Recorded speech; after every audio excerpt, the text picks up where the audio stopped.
ഒരു life long യാത്രയ്ക്കുള്ള starting ആണിന്ന്. ഞാനും എൻ്റെ ബ്രദറും ഉണ്ട്. കല്യാണത്തിന് ഡ്രസ്സ് എടുക്കാൻ വേണ്ടിയിട്ട് പോവാണ്. എറണാകുളത്ത് നിന്ന് എൻ്റെ ചെക്കനും ഫാമിലിയും ജോയിൻ ചെയ്തു. ഞാൻ ആദ്യമായിട്ടാണ് ഇതേപോലെ വലിയ ഷോപ്പിലൊക്കെ ഡ്രസ്സ് എടുക്കാനായിട്ട് പോകുന്നത്. അത് വേറൊരു എക്സ്പീരിയൻസ് തന്നെയായിരുന്നു, വേറൊരു ലോകം പോലെയായിരുന്നു എനിക്ക്. നെക്സ്റ്റ് ഞങ്ങൾ പോത്തീസിലാണ് പോയത്. പോത്തീസിലെ സ്റ്റാഫിൻ്റെയൊക്കെ വളരെ നല്ല പെരുമാറ്റമായതുകൊണ്ട് തന്നെ അവിടെ നിൽക്കാൻ തോന്നില്ല, പെട്ടെന്ന് ഇറങ്ങി. പോത്തീസിൽ നിന്ന് ഇറങ്ങി ഞങ്ങൾ നേരെ പോയത് കല്യാൺ സിൽക്സിലോട്ടാണ്. കല്യാണിൽ നിന്നാണ് എനിക്കും ചെക്കനും വേണ്ടിയിട്ടുള്ള ഡ്രസ്സൊക്കെ എടുത്തത്. പിന്നെ ഞങ്ങൾ ഫുഡ് കഴിക്കാനായിട്ട് കയറി. ഫുഡിൻ്റെ ഒരു വീഡിയോ പോലും എനിക്ക് കിട്ടിയില്ല. വിശപ്പ് എല്ലാവർക്കും അസ്ഥാനത്തായിരുന്നു, എനിക്കൊരു വീഡിയോ പോലും കിട്ടിയില്ല.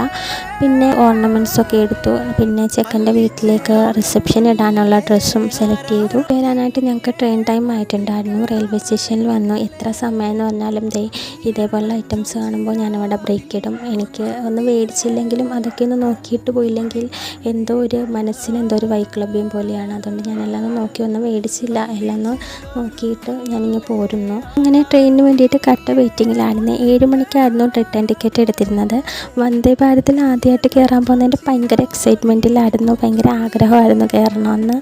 കയറാൻ പറ്റി. ഫുഡൊക്കെ നേരത്തെ ഓർഡർ ചെയ്യണമായിരുന്നു, പക്ഷെ ഞങ്ങളൊന്നും ബുക്ക് ചെയ്തിട്ടുണ്ടായിരുന്നില്ല. അതുകൊണ്ട് മറ്റുള്ളവർ കഴിക്കുന്നത് നോക്കി വിശപ്പടക്കി ഞങ്ങൾ കൊല്ലത്തേക്ക് മടങ്ങി.